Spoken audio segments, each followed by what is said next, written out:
Je suis ravi de vous dire bonjour à tous. Nous sommes arrivés au moment où nous allons pouvoir avancer dans l'enseignement, c'est-à-dire avec la parole du Père Yava et de Yahushua. Nous allons suivre le numéro 16 de l'enseignement pour aujourd'hui. Donc nous sommes à nouveau arrivés au moment où nous allons pouvoir avancer avec l'enseignement qui porte le numéro 16 pour notre enseignement d'aujourd'hui. Et le titre de l'enseignement, c'est que vous devez être baptisé par Elia lorsque vous êtes convaincu. Et je vais continuer pour que vous soyez sauvés, pour que vous ne péchez plus. Justement, donc, vous devez être baptisé. Mais pourquoi devez-vous être baptisé? Pour quelle raison? Lorsque vous êtes vraiment convaincu, excusez-moi, la loi dit que il faut faire de toutes les nations des disciples et les baptiser après. Nous allons lire cette parole d'abord, qu'il faut faire de toutes les nations des disciples et les baptiser après, selon le livre de... Qui déjà? Marc. Attendez d'abord. Non, c'est Matthieu 28.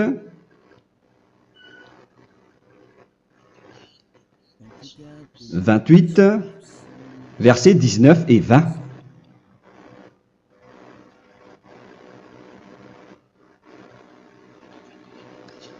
Matthieu 28, 19, 20.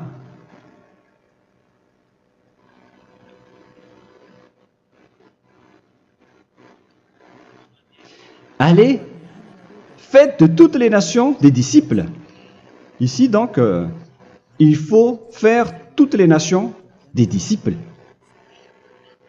Les baptisons au nom du Père, du Fils et du Saint-Esprit. Donc, à la fois,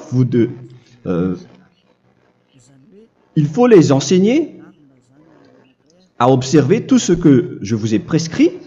Donc, en enseignant une personne, c'est comme ce que Elia fait en ce moment. Après, donc, il faut baptiser cette personne qui est convaincue par l'enseignement. Donc, on ne doit pas baptiser une personne qui n'a jamais entendu cet enseignement. Voilà la première loi. Ce n'est pas logique de baptiser une personne qui ne connaisse rien de l'enseignement. Et après le baptême, l'enseignement continue encore, comme ce que Elia fait en ce moment. Il enseigne toujours, même les personnes baptisées. Donc, on continue toujours à enseigner. Mais le baptême est donc une loi, tout d'abord.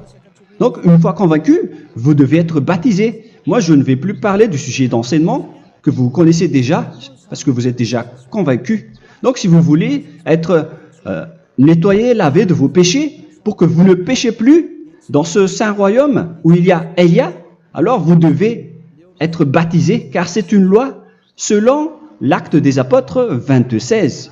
Pourquoi tardes-tu? Lève-toi, appelle son nom et sois baptisé. C'est dans Actes des Apôtres, chapitre 22, verset 16. Actes des Apôtres 22:16. Nous allons lire ensemble cette parole. Et maintenant, que tardes-tu? Lève-toi, sois baptisé et lavé de tes péchés en invoquant le nom de Dieu.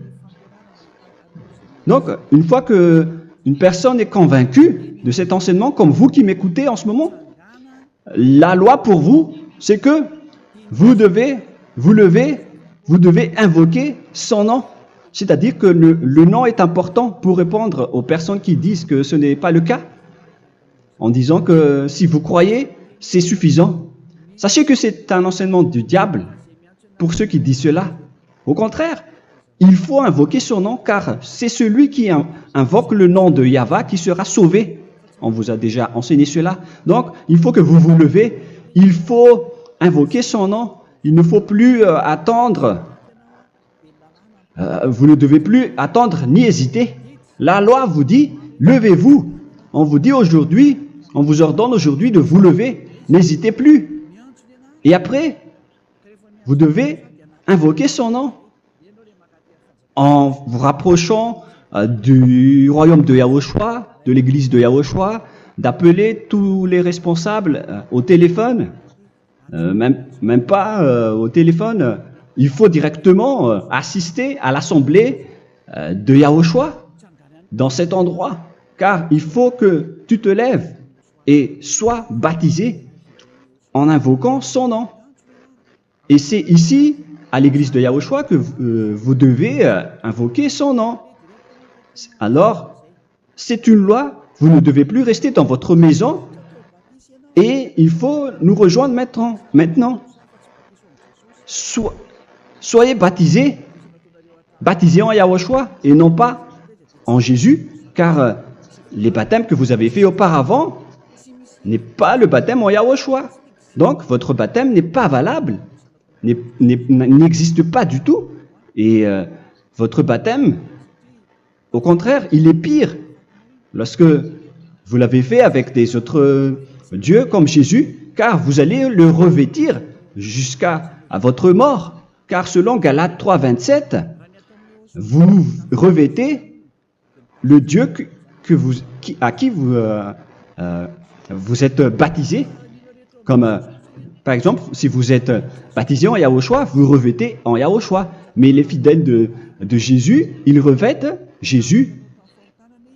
Alors que vous voyez bien que ce Dieu, c'est un faux Dieu qui n'ôte pas les péchés, qui vous jette en enfer et qui n'existe même pas. Parce que si jamais il existait, vous devez aussi être ôté de vos péchés. Mais ce n'est pas le cas. Vous revêtez un faux Dieu, un envoyé du diable. Pourquoi? Car tous ceux qui sont pécheurs viennent du diable.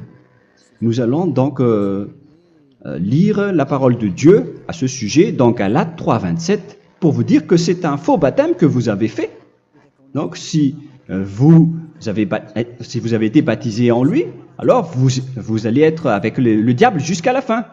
C'est ce qui est pire avec votre baptême qu'il faut enlever et supprimer rapidement, car vous êtes avec le diable. Les pécheurs viennent du diable. Et ce faux Dieu, il vous rend toujours pécheur, jusqu'à maintenant. Il vous encourage de rester pécheur, non méritant. Ça vient d'où? Ça vient de qui, ce faux Dieu-là? À ce sujet, ils viennent du diable, car les pécheurs viennent du diable. Ce faux Dieu qui n'existe même pas. Ce n'est qu'un collaborateur du diable. C'est dans Galates 3, 27. Je vous donne la parole en vous disant qu'il faut fuir rapidement de cet endroit qui ne vous convient pas. Le dernier baptême, ce sera pour le 8 mars 2026 à Madagascar. Et après, il n'y aura plus de baptême ici. Galates 3, 27. Vous tous qui avez été baptisés en Yahushua, par exemple, alors vous avez revêtu Yahushua. Voilà la parole. Donc, si vous avez été baptisés en Jésus, alors vous revêtez Jésus. Comme avec votre dernier baptême, vous allez toujours revêtir celui-là. Et ce vêtement ne sera jamais ôté tant que vous ne vous rapprochez pas de Élia. C'est lui uniquement qui peut vous enlever de ce baptême, de ce Jésus qui vous rend pécheur. Un collaborateur du diable et qui vient du diable. C'est dans 1 Jean, pour vous dire, est-ce que vous pouvez toujours rester dans votre ancien baptême après tout ce schéma? 1 Jean, chapitre 3, verset 8. 1 Jean 3, 8. C'est où déjà? Celui qui pêche est du diable, car le diable pêche dès le commencement. Vous voyez? Et voilà ce qui est pire. C'est votre Dieu même qui vous rend pécheur et qui vous dit que vous devez être pécheur. C'est lui-même, à ce sujet-là, qui vient du diable. C'est vraiment pire ce schéma, car il s'agit d'un envoyé du diable qui vient du diable. Un envoyé du diable. C'est-à-dire que ce schéma vient du diable. La parole est directe et droite. S'il n'est pas du diable, il vous aurait déjà dû il vous aurait déjà ôté de vos péchés. Mais ce sont les diables qui rendent pécheurs les gens, car ce sont les chefs du péché, les diables. La parole est claire ici. Celui qui pêche est du diable. Le fils du diable est du diable. Le fils de Dieu est un Dieu. Le fils de l'homme est un homme. Et celui qui vient du diable est du diable comme lui. Lui, il vous a rendu pécheur pendant plus de 2000 ans. Il vous a jeté en enfer. C'est pourquoi on vous dit de quitter cet endroit et ce Jésus qui sera toujours collé à vous, à votre corps, qui est enterré dans votre peau. Vous ne serez jamais débarrassé de lui tant que vous ne vous rapprochez pas de Élia pour être baptisé en Yahushua, pour que ce sale vêtement venant du diable soit ôté de vous et qu'après vous allez être revêtu d'un nouveau vêtement qui est merveilleux, qui est Yahushua. Alors choisissez votre vêtement. Vous allez toujours être Jésus qui est déjà collé à vous, et une fois mort, vous irez en enfer, car il est déjà collé à vous. Soit vous l'enlevez directement à travers le baptême avec Élia. Le rendez-vous, c'est pour le 8 mars 2026. Vous allez être baptisé par Élia pour l'enlever, car ça n'existe pas du tout. C'est une tromperie pour vous. Ce n'est même pas un baptême. C'était le fait de faire entrer du diable à l'intérieur de vous. Si vous voulez être libéré de cela, vous devez vous rapprocher de Élia à travers le baptême pour que la parole soit bien placée dans Actes des Apôtres 22:16. Revoyons cette parole. Actes des Apôtres 22, quel verset déjà? 22:16. Voilà. Et maintenant, que tardes-tu? Lève-toi. Voilà l'ordre pour vous. Lève-toi, ne tarde plus. En invoquant son nom. C'est un ordre. Invoque son nom. Et sois baptisé et lavé de tes péchés. Car celui qui t'a rendu pécheur, c'est Jésus ou Jesus. Alors si tu ne veux plus pécher, alors enlève Jésus ou Jesus de toi avec le vêtement que tu as reçu lors de ton baptême avec lui. Il faut l'enlever, sinon tu ne seras jamais sauvé, épargné, car c'est déjà devenu un vêtement collé à ton corps. La seule solution pour toi, c'est de te rapprocher de Élia pour être ôté de tes péchés, car la loi est claire ici. Tu vas être lavé de tes péchés, et c'est ici, dans cet endroit où il y a Élia, qu'il y a l'ôtement du péché. Pourquoi vous êtes ôté de vos péchés? Pour quelle raison? D'abord, vous êtes déjà lavé à travers le baptême. On vous nettoie. Et une fois nettoyé, une fois lavé, qu'est-ce qui se passe à ce moment-là? Pour que les gens ne pêchent plus en vrai. Car toutes les personnes qui sont baptisées en Yahushua revêtent Yahushua. Vous êtes mariés à Yahushua. Et c'est à travers ce baptême, après votre baptême, c'est à partir de là, après avoir suivi toutes ces lois, car le baptême c'est une loi.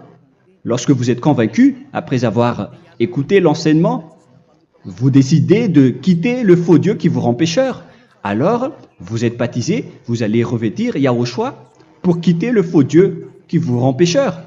Donc, après le baptême en Yahushua, vous revêtez Yahushua, vous avez été lavé, vous êtes bien propre et pur, vous êtes sorti comme une personne originale qui est merveilleux, très merveilleux devant le Dieu d'Abraham. Vous êtes complètement purifié jusqu'à votre fond de conscience à travers ce baptême venant du sang de Yahushua qui vous nettoie jusqu'au fond de toutes vos pensées, car le baptême marque la mort de Yahushua. Yahushua est mort pour vous verser son sang pour vous.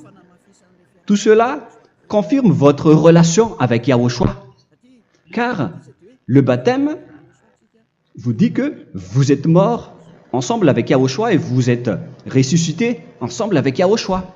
Vous avez été enterré avec lui et vous avez été ressuscité avec lui dans la vie éternelle. Voilà la vie avec Yahushua et le baptême avec Yahushua. C'est pour montrer la bonté de Yahushua pour chacun de vous concernant cette merveille. Voilà le baptême, c'est la mort avec Yahushua. C'est pourquoi je vous ai dit, en même temps, c'est la mort pour vous.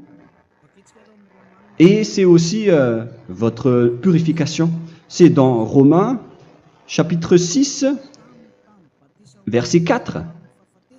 Nous avons donc été ensevelis avec lui par le baptême en sa mort, afin que, comme Yahushua est ressuscité des morts par la gloire du Père, de même, nous aussi, nous marchions en nouveauté de vie. Donc, on était morts avec Yahushua à travers le baptême, et c'est après aussi que nous avons été ressuscités vers la nouvelle vie. Verset 5. En effet, si nous sommes devenus une même plante avec lui par la conformité à sa mort, nous le serons aussi par la conformité à la résurrection. Nous voyons bien ici que nous étions morts ensemble avec Yahushua à travers le baptême. Nous étions morts ensemble avec lui. C'est clair ici. On parle ici du sujet du baptême. Nous avons donc été ensevelis avec lui par le baptême en sa mort, mais pas avec autre chose. C'est clair alors à travers cette parole que c'est à travers ce baptême que nous allons avoir la même geste que Yahushua. Donc si vous voulez être ôté de vos péchés, vous devez entrer dans le baptême. Et une fois baptisé, la personne est intégrée directement au ciel des cieux.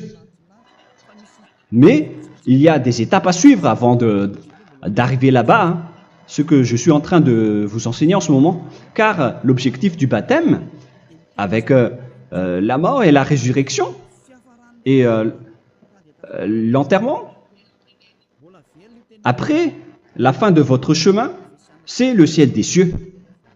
Et on parle de vous en tant que vivant. C'est dans Éphésiens chapitre 2, verset 6. Éphésiens 2, 6. Et il nous a ressuscités ensemble, c'est-à-dire ressuscités avec Yahushua après le baptême, et nous a fait asseoir ensemble dans les lieux célestes en Yahushua, c'est-à-dire au ciel des cieux. Voilà donc les avantages des personnes baptisées en Yahushua, ceux qui ne pêchent plus. Et l'objectif, les excuses, l'objectif, c'est d'accomplir la parole de Yahushua qui a dit « Ne péchez plus ». C'est ça l'objectif du baptême. Le baptême, c'est que vous n'allez plus jamais pécher. Selon la parole de Yahushua, qui se trouve où déjà? C'est dans Jean chapitre 8, verset 11. Jean 8, 11. Excusez-moi. Elle répondit « Non, Seigneur ». Et Yahushua lui dit « Je ne te condamne pas non plus, va et désormais ne pêche plus ». Donc l'objectif de votre mort et de votre résurrection avec Yahushua, c'est d'arriver dans cet endroit où vous ne péchez plus. C'est la loi de Yahushua, la loi de la perfection que vous devez suivre. La finalité, c'est que vous ne devez plus pécher.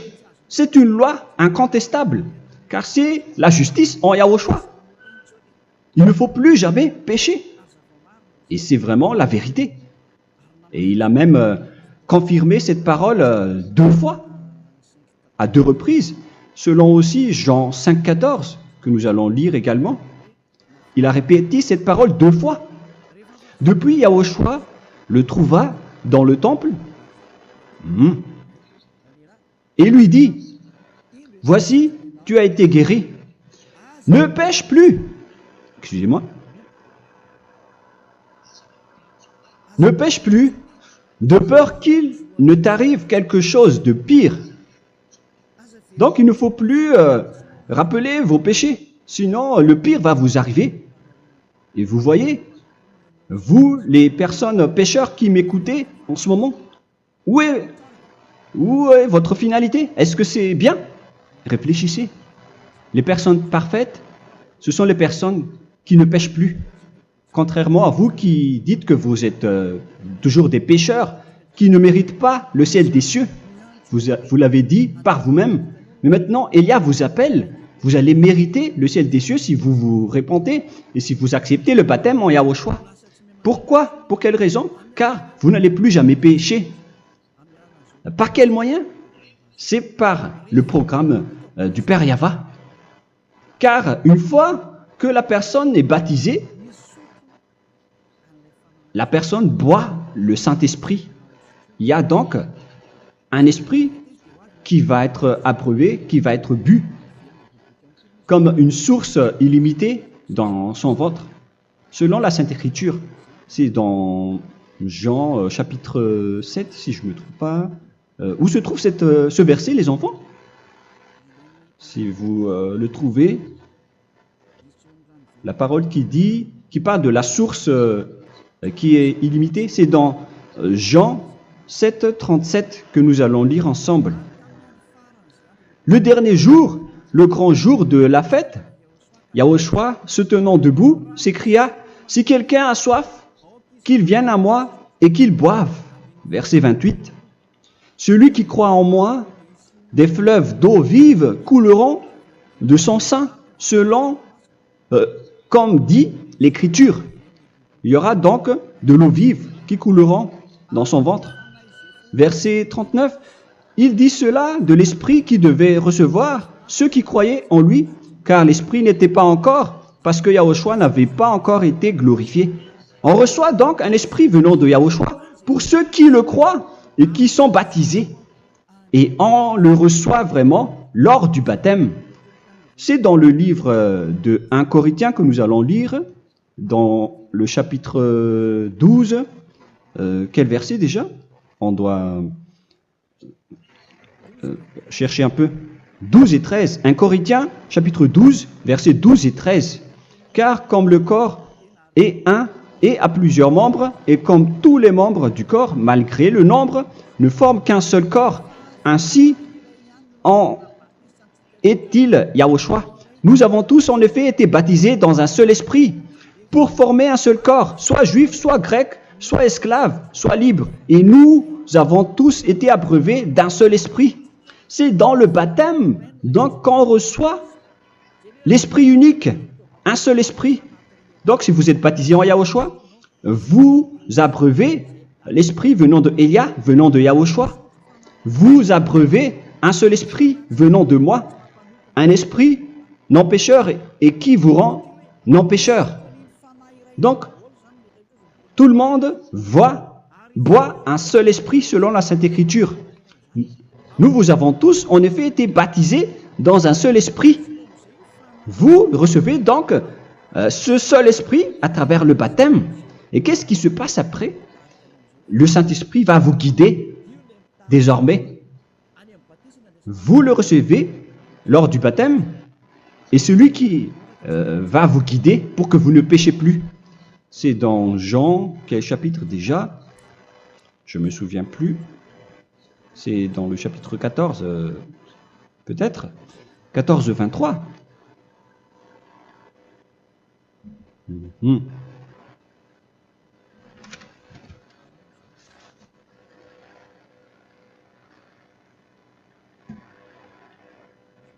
Où il est passé déjà la parole qui parle de l'esprit qui nous guide.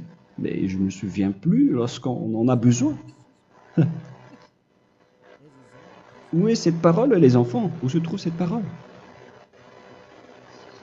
Oui, c'est 14, 26. Jean, chapitre 14, verset 26. Mais le Consolateur, l'Esprit Saint, que le Père enverra en mon nom, vous enseignera toutes choses et vous rappellera tout ce que je vous ai dit. La parole de Dieu précise bien ici que le Saint-Esprit, qui est le consolateur, à la fois donc il est consolateur, il est envoyé par le Père en mon nom, il vous enseignera toutes choses et vous rappellera tout ce que je vous ai dit. C'est le Saint-Esprit donc qui vous enseigne, qui vous guide avec toutes les choses que vous avez besoin dans votre relation avec Yahushua. C'est lui qui est le vrai enseignant, le vrai guide, qui vous guide dans votre chemin. C'est dans Jean 16, 13, peut-être. C'est dans Jean 16, 13 que nous allons lire ensemble. quand le consolateur sera venu, l'Esprit de la vérité, il vous conduira dans toute la vérité. Il vous conduit, il vous guide, il vous enseigne en même temps. Et à quel moment vous allez faire du mal à ce moment-là? Car en tant que consolateur, il vous frappe, il vous gronde. Il vous gronde à travers votre esprit, à travers votre conscience. Et c'est vraiment dur. Hein. Vaut mieux être attrapé par un taureau que d'être attrapé par sa conscience. Donc c'est à travers votre conscience qu'il vous guide. Mais si vous ne voulez pas être consolé ni conseillé, si vous ne voulez pas être corrigé, vous revenez vers le mal, 7 fois plus de mal. C'est pourquoi les gens quittent Yahushua, car ils ne veulent pas être consolés et guidés par le Saint-Esprit venant de Yahushua. C'est pourquoi les gens quittent et abandonnent Yahushua, car ils veulent toujours continuer à faire du mal. Mais si une personne veut vraiment être avec Yahushua, avec son cœur, cette personne ne sait plus faire aucun mal. Il ne sait plus faire ça, car elle est déjà guidée par le Saint-Esprit. Quels sont alors les fruits du Saint-Esprit, le résultat du Saint-Esprit avec une personne? Mais le Saint-Esprit existe bien, ainsi que ses résultats. Voilà. Nous allons voir d'ailleurs les fruits du Saint-Esprit. C'est dans quel verset, les enfants? Je ne me souviens pas non plus. Je vais également donc la rechercher. Nous allons voir un peu les fruits du Saint-Esprit que je vais rechercher rapidement et chercher un peu. Celui ou celle qui le voit en premier, vous me le dites directement la réponse.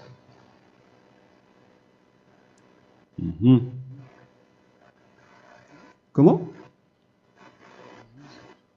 Galates 5. Galates 5. Nous allons lire à partir du verset 19 et 20. Non, on va commencer à partir du verset 22. Galates 5, 22. Mais le fruit de l'esprit, c'est l'amour, la joie, la paix, la patience, la bonté, la bénignité, la fidélité. Vous voyez? Vous marchez dans la droiture et dans la vérité directement. La douceur, la tempérance, la loi n'est pas contre ces choses. Vous voyez? Les gens ne vont plus dans le mauvais sens. Mais les gens qui n'ont pas le Saint-Esprit, voilà ce qu'ils font. Dans le verset 19 et 20. Or, les œuvres de la chair sont manifestes avec les personnes qui n'ont pas le Saint-Esprit, qui sont guidées par la chair. Ce sont l'impudicité, l'impureté, la dissolution, l'idolâtrie. Vous avez tous fait cela. La magie, les inimités, les querelles, les jalousies, les animosités, les disputes, les divisions, les sectes. Verset 21, l'envie, l'ivrognerie, vous qui êtes ivrognes, qui fréquentez les boîtes de nuit, qui dites toutes sortes de gros mots, les excès de table. Et cette parole vous convient, vous concerne même, vous qui m'écoutez en ce moment. Et je vous dis, comme je vous ai déjà dit autrement, celui qui fait cela n'héritera pas le royaume de Dieu, c'est-à-dire vous n'entrerez pas au ciel des cieux. C'est valable pour vous les pécheurs. Vous pouvez vous mesurer par vous-même, vous qui êtes avec Jésus ou Allah. La parole est claire pour vous, vous n'irez jamais au ciel des cieux. La question qui se pose, où est alors votre espoir, vous qui allez prier? Car la parole de Dieu vous lit déjà votre finalité. C'est la parole du Dieu d'Abraham qui a engendré Yahushua, son fils. Voilà la loi qu'il a dit aux apôtres. Les malfaiteurs n'iront jamais au ciel des cieux. Mais pourquoi vous allez encore rester là-dedans? Pourquoi ne pas rejoindre Élia pour être purifié et lavé? Rapprochez-vous d'Élia pour que votre esprit soit sauvé. Le dernier baptême aura lieu pour le 8 mars 2026. N'attendez pas ce dernier jour. Dès maintenant, inscrivez-vous votre nom dans le baptême si vous ne voulez pas être jeté en enfer. Mais si vous voulez être jeté en enfer, alors tant pis pour vous. Alors que vous avez peur de mourir, et vous allez chez le médecin lorsque vous êtes malade, vous avez peur du feu de charbon, alors que ce n'est qu'un petit feu de charbon. Là, on parle de l'enfer. Hein. Alors, il faut bien réfléchir et soyez bien conscients.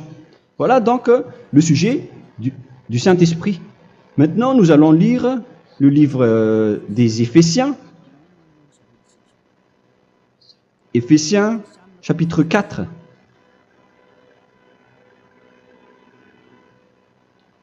À partir de quel verset?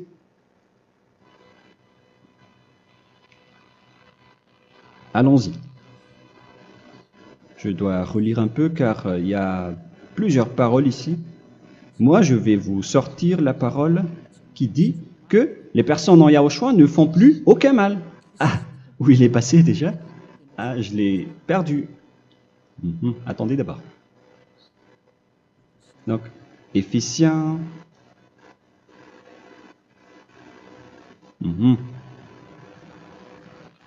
C'est dans le chapitre 5, on dirait. Et nous allons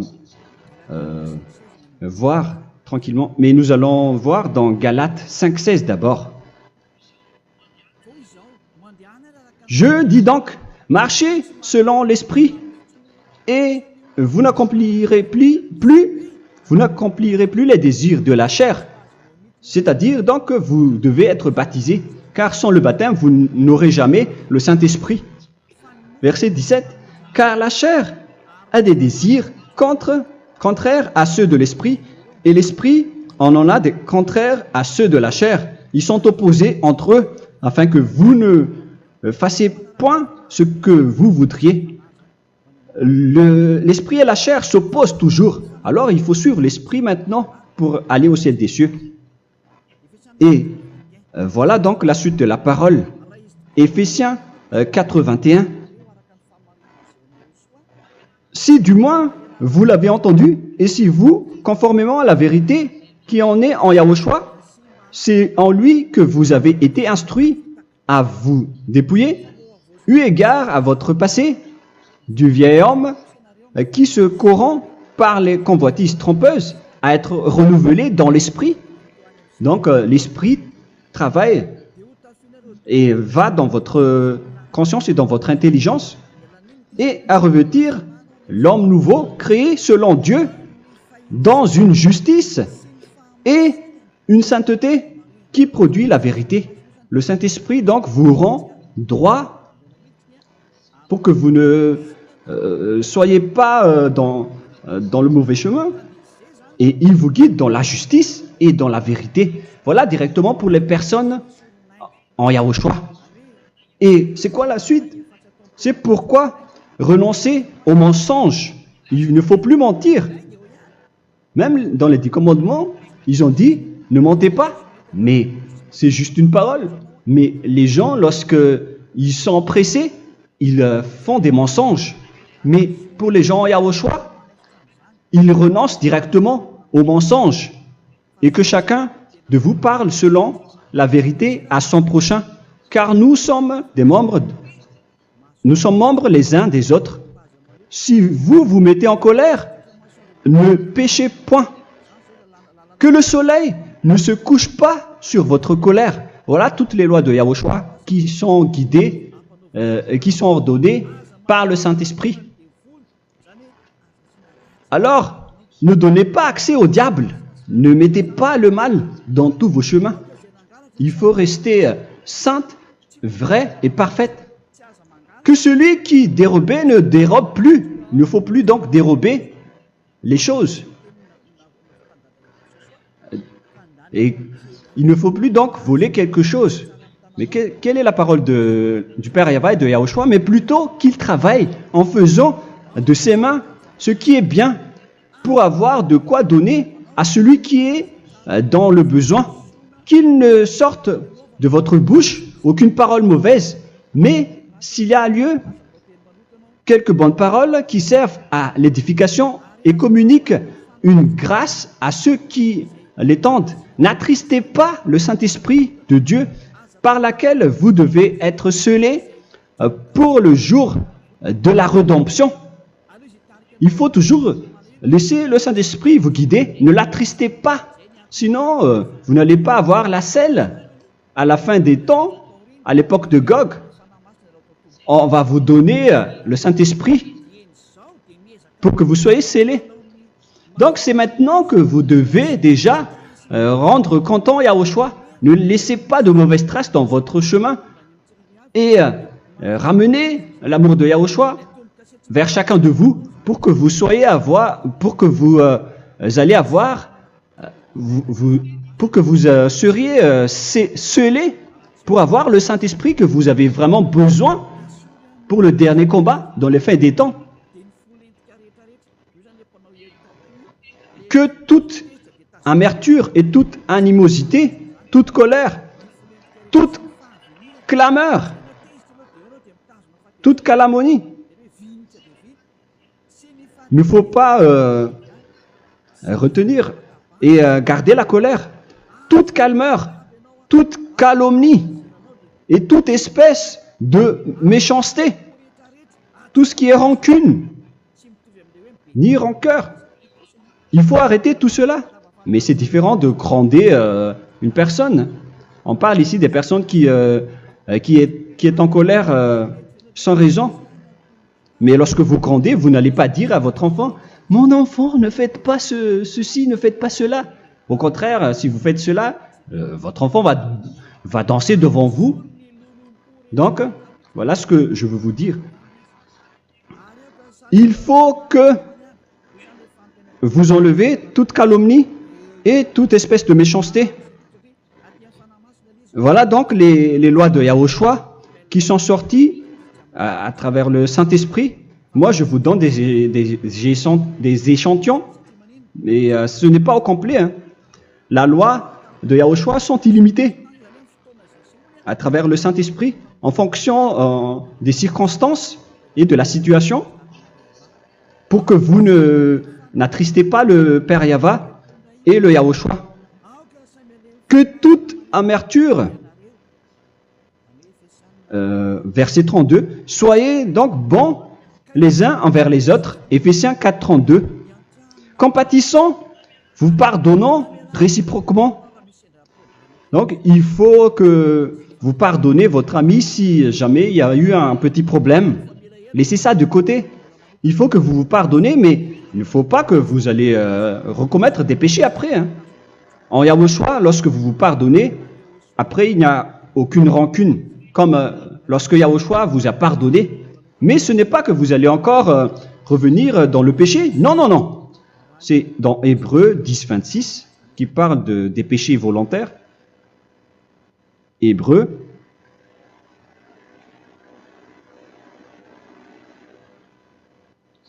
Hébreux chapitre 10. C'est bien ça, hein? Pour ceux qui s'en souviennent. Voilà, versets 26 et 27. Hébreux 10, 26, 27. Car si nous péchons volontairement, après avoir reçu la connaissance de la vérité, c'est-à-dire une personne baptisée en Yahushua, qui a été sanctifiée, rendue sainte, il ne reste plus de sacrifice pour les péchés, mais une attente terrible du jugement et l'ardeur du feu qui dévorera les rebelles. Donc, vous qui parlez que vous devez toujours commettre des péchés, voilà ce qui vous attend. Parce que vous péchez volontairement. Donc, si vous péchez volontairement, alors une attente terrible du jugement et l'ardeur d'un feu va vous dévorer. Vous allez affronter la colère et le jugement avec un ardeur de colère d'un feu qui va vous dévorer. En tant que rebelle, on va vous détruire vous les ennemis, vous qui péchez volontairement. Est-ce que vous n'êtes pas encore conscient après cette parole? Vaut mieux être baptisé en Yahushua avec Elia, et après vous n'allez plus jamais pécher. Alors à vous de réfléchir, car on vous a trompé auparavant jusqu'à maintenant. On va revenir à la parole de tout à l'heure. Donc que chacun pardonne son ami et pardonnez-vous comme ce que Yahushua vous a pardonné. Voilà donc les personnes en Yahushua ne pêchent plus. Nous allons donc continuer avec le verset 5. Éphésiens chapitre 5 plutôt. Je vais encore continuer car j'ai besoin que vous l'écoutez. Éphésiens chapitre 5 verset 1. Devenez donc les imitateurs de Dieu comme des enfants bien-aimés et marchez dans la charité. Le fruit de l'esprit, c'est de l'amour, on vient de lire, à l'exemple de Yahushua qui nous a aimés et qui s'est livré lui-même à Dieu pour nous comme une offrande et un sacrifice de bonne odeur. Verset 3. Regardez ces lois. Que l'impudicité, qu'aucune espèce d'impureté et que la cubicité ne soient même pas nommés parmi vous, ainsi qu'il convient à des saints. C'est bien clair alors ici qu'il ne faut pas faire l'impudicité ou parler de tout ce qui est adultère, impudicité, qu'aucune espèce d'impureté, tout ce qui est impur, l'abomination, la profanation et tout ce qui parle autour de ce sujet, n'en parlez jamais. Et que la cupidité ne soit pas nommée parmi vous, ainsi qu'il convient à des saints, y compris l'impudicité, l'abomination. Même juste en parler, ce n'est pas autorisé. Vous voyez que c'est vraiment différent. Lorsqu'on est en Yahushua,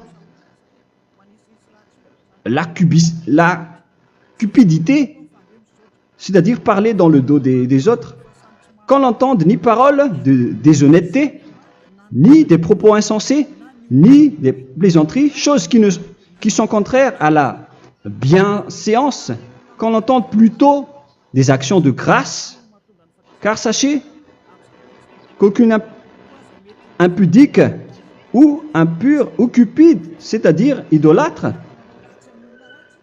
n'a d'héritage dans le royaume de Yahushua et de Dieu. C'est-à-dire, il ne faut pas s'allier avec les malfaiteurs. Les enfants du mal, ne vous alliez pas avec eux. N'acceptez pas ce qu'ils font. Ne collaborez pas avec eux. Ne cachez pas le mal qu'ils font. Car sinon, directement, votre sainteté va être détruite. La parole est claire. Ne vous alliez pas avec ces derniers, car vous allez être le fils du mal, qui n'est pas dans la vérité. Verset 8.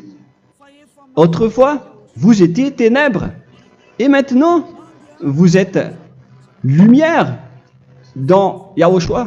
Marchez comme des enfants de lumière, car le fruit de la lumière consiste en toutes sortes de bonté, de justice et de vérité. Voilà, lorsqu'on est avec le Saint-Esprit, on est toujours dans la lumière, dans la bonté et dans la justice.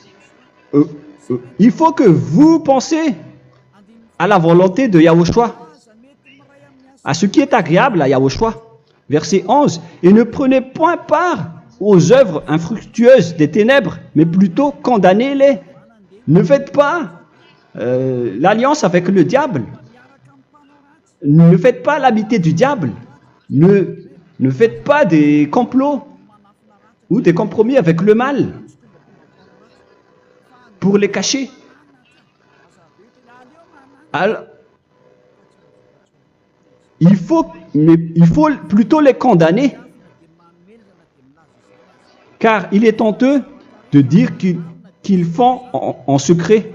Mais tout ce qui est condamné est manifesté par la lumière, car tout ce qui est manifesté est lumière. C'est pourquoi il y a la comparaison dans le Nouveau Testament. Pour dire, il faut que vous réveillez de votre sommeil pour que Yahushua vous illumine. Verset 14. C'est pour cela qu'il est dit, réveille-toi, toi qui dors, relève-toi d'entre les morts. Prenez donc garde de vous conduire avec circonspection. Si vous suivez donc le Saint-Esprit, vous ne faites plus aucun mal. Alors, il faut en profiter de faire du bien. Ne faites plus le fou. Et connaissez la volonté de Yahushua. Ne vous envrez pas de vin. Ce n'est plus bien de faire cela. C'est de la débauche. Soyez au contraire l'empris de l'esprit. Entraînez-vous par des psaumes et des hymnes et par des cantiques spirituels, chantant et célébrant tout votre cœur les louanges de Yahushua. Rendez continuellement grâce à toutes choses à Dieu Père au nom de notre Seigneur Yahushua. Voilà, c'est suffisant. Je viens de vous donner les lois de la Nouvelle Alliance qui n'est pas du tout associée aux 10 commandements. Ça n'a rien à voir avec les 10 commandements. Si vous avez bien écouté, j'ai dit des choses complètement différentes qui ne se trouvent pas dans les 10 commandements. Notamment le baptême, ça n'existe pas là-bas. Et donc, c'est après le baptême que vous allez abreuver le Saint-Esprit et après vous n'allez plus faire aucun mal. Nous remercions infiniment Yahushua à travers cette parole. Je suis sûr que vous êtes contents pour aller dans cet endroit où personne ne pêche plus. Alors approchez-vous de Élia, qui est l'envoyé du Père Yahva et de Yahushua. Une fois que vous suivez Élia, vous n'allez plus jamais pécher, car vous allez être avec Yahushua. C'est seulement dans ce saint royaume où il y a Ziadia Elia qu'il y a des personnes qui ne pêchent plus sur cette planète Terre. Mais les autres ne sont que des pécheurs et il y a même des voleurs et des imposteurs. Je vous souhaite le meilleur pour que vous allez inscrire votre nom dans le baptême. Inscrivez votre nom car le temps presse, le moment est proche. Il ne reste plus que environ 170 jours. Bientôt, nous allons entrer dans les 160 derniers jours, et après 150, et après 100. Il ne restera plus que 100 jours. Alors, faites le maximum d'efforts. N'attendez pas le dernier moment pour inscrire votre nom. Parce que si vous mourrez avant, qu'est-ce qui va vous arriver? Vous ne savez rien de ce qui va vous arriver avec votre esprit. C'est le diable qui vous encourage à faire du mal. Il ne veut pas que votre esprit soit sauvé, mais moi je vous dis, sauvez votre âme, n'acceptez plus. Suivez Yahushua à travers Élia qu'il a envoyé parmi vous. On m'a envoyé pour vous sauver. Alors, rapprochez-vous de lui maintenant. N'ayez plus peur de personne. Sauvez votre esprit, car les humains sont comme vous. Ils ne vous sauvent pas, ils ne peuvent pas vous sauver. Mais sachez que votre esprit va être jugé. Et sachez aussi que vous ne pouvez pas vous battre avec le Dieu d'Abraham. Alors sauvez votre esprit, rapprochez-vous de Élia, nous irons en Yahushua, car c'est à travers moi que vous pouvez l'approcher. Prions ensemble. Merci infiniment, Père Yahva, pour toutes ces paroles. C'est vraiment du salut, de la miséricorde et de la vie éternelle. Faites en sorte que les gens connaissent cette vraie parole que je suis en train de leur donner, car c'est de l'amour et c'est du salut pour eux. Sauve-les, Père Yahva, pour qu'ils soient conscients de la vérité. Ce qu'ils ont fait auparavant ne sont pas du tout vrais. Voilà le vrai salut pour eux. Père Yahva, tu es le Dieu de toutes les choses. Tu es le Dieu du ciel des cieux. Tu es le Dieu de Yahushua. Tu es le Dieu de Ziadia Elia. Ouvre la conscience des gens pour qu'ils écoutent cette vérité, pour que chacun court pour prendre une décision et pour qu'ils n'attendent plus personne pour se rapprocher de toi, Père Yahweh et Yahushua. Donne la force à chacun pour qu'ils te cherchent. Sauve les gens, Père Yahweh, pour qu'ils échappent à la destruction de leur chemin et de leur esprit, pour qu'ils écoutent la parole de Élia venant de toi, Père Yahweh, et de toi aussi, Yahushua. Sauve les gens, et je suis confiant que tu vas vraiment sauver les gens pour que tu ouvres tes portes pour terminer cette période de salut. Merci, Père Yahweh. Gloire éternelle à toi. Je demande tout ça aux Malagasy et au reste du monde. Pour les Malagasy, il reste encore quelques mois qui n'est plus beaucoup pour eux, mais pour les autres nations, ils n'ont pas aussi beaucoup de temps pour se rapprocher de toi, mais il en reste encore un peu pour eux. Gloire à toi, Père Yahweh, et au nom de toi, Yahushua, je fais toutes ces paroles. Alléluia, Amen. Voilà donc pour notre enseignement d'aujourd'hui. Que Yahushua vous bénisse et à la prochaine. Au revoir.